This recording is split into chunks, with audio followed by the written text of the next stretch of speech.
Hi there, it's Sophie Petzabine from Shut Eye here, and this is day number 8 of my visibility challenge. And today I'm going to tell you what I can do differently as a sleep consultant. This is an example and a case study again for you today.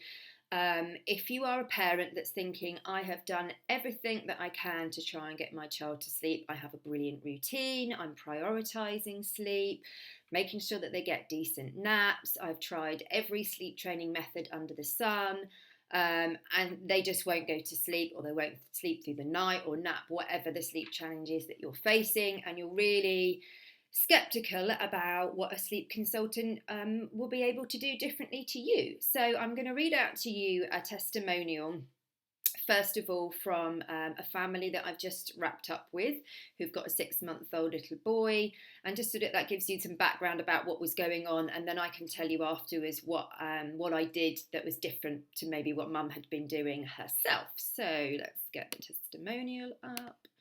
Okay, so my son Ethan was quite a good sleeper between about 2 to 4 months, when he would sleep through the night from 8 till 6 or 7 in the morning, about half the time.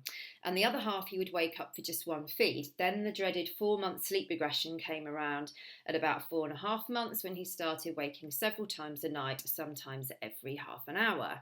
It became progressively worse after a trip to Hong Kong to visit my family. Beforehand, it was enough to put him back to sleep by giving him a dummy, holding his hands and shushing, but he only needed picking up occasionally. However, after Hong Kong, he started consistently waking multiple times throughout the night, every hour or two.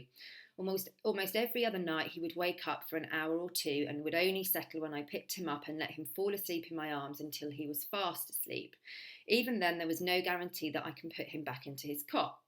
The early morning waking is the worst. It's almost every time he is unable to settle down, and I basically have to give up after 2 hours of trying.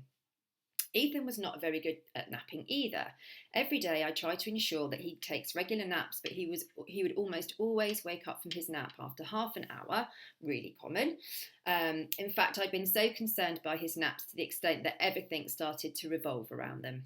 A friend of mine recommended Sophie to me, but at first I was sceptical because I'd tried several different sleep training methods and that I'd read up on the internet, and he already was able to fall asleep by himself in his bed with only a little help from me giving him the dummy or sometimes stroking his chest. He also had a pretty good bedtime routine, and he had no problem falling asleep normally, so I could not see what Sophie could do differently. However, the frequent and often long night wakings were starting to take their toll on me, both physically and emotionally, and I lost my temper with Ethan almost every night, which made me feel so guilty, which is really sad. Poor mum. I have resorted to letting him sleep in our bed a few mornings after battling for several hours after an early morning waking. It was the only way everyone can get some sleep, so I eventually decided to contact Sophie. Sophie was really sympathetic and assured me that we could get Ethan to sleep through the night and have 2 restorative naps during the day in just 2 weeks. I didn't really believe that it could happen in 2 weeks, but it was getting so bad that I thought any improvement would be worthwhile.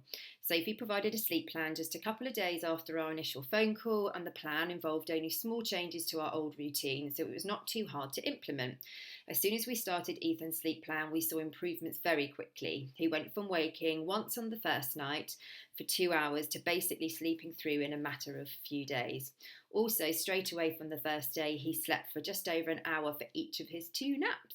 Sophie had been so supportive throughout the 2 weeks, it really made the difference. And there's only been a couple of tough nights, and I probably would have given up if it were not for Sophie's support. Thank you very much, Sophie. Ethan now wakes up well rested and happy, and we can all enjoy our time together. Well, that's lovely. Thank you very much, Olivia. I really enjoyed working with your family. And as I say, this is a classic example of parents that are really prioritising sleep and doing all that they can to help their child to sleep, and really just can't see where they're going wrong because they know that their child is able to do it because he's done it well. But something like a holiday, a trip, travelling across time zones, or illness can be a time when sleep gets thrown up. So that's really common. But because of the fact that Olivia had a wonderful routine and sleep environment and was really committed to, helping Ethan sleep well, the crux of the matter for me that was kind of getting in the way, apart from a couple of minor, as I say, adjustments to the routine, but those minor adjustments can make all the difference.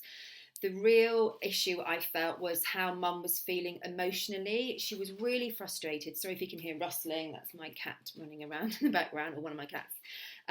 Yeah, mum was really struggling emotionally. She was so tired, and she was getting frustrated because she was giving and doing everything to try and get, this little boy back to sleep.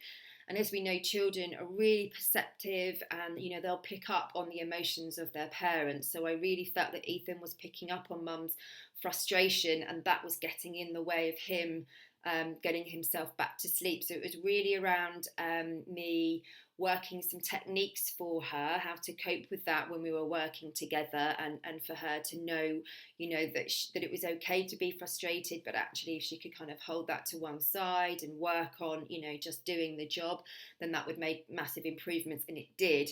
And the second thing there, which Olivia has alluded to at the end, and what I talk about with every family that I'm, chatting to potential new clients, is around the value of working with a sleep consultant. Yes, I'm independent and I'm able to pick up all the little things that I think are getting in the way of your child sleeping, but the ongoing support from me for the 2 weeks, or more that we're working together is just invaluable, because I'm able to answer all of those burning questions that you have, and you will have them. I'm able to tell you when we need to change the plan, if we need adjusting, if we just need to keep going, but give you the support and motivation that the internet or a book just can't give you. Your child is your child. They're not textbook, they don't follow a textbook, and when you're sleep training, something is going to happen that's not in the book and you just don't know what to do, and it's really at those times that you give up. So when you've got someone to phone up and to speak to, and just to say, look, this happened, and to answer that question and give you the reassurance, that's what keeps you motivated and keeps you going, which means that all of my clients are always successful, and always reach their goals. So I hope that's useful for you to sort of understand what, how working with a sleep consultant can be different and what it can do for you. If that's you and you think, yep, that's me, I want to get some help, I want to get this sorted, get in touch via the website. It's shuteye.co.uk, Facebook group, and my email, which is Sophie, SOFIE, @shuteye.co.uk. Or if you've got a friend, family, or someone that that's struggling, doesn't matter what age, 6 months, 6 years, send them this video and show them what I can do to help them. But thank you for listening. I will catch up with you again on day 9. All right, cheers, bye bye.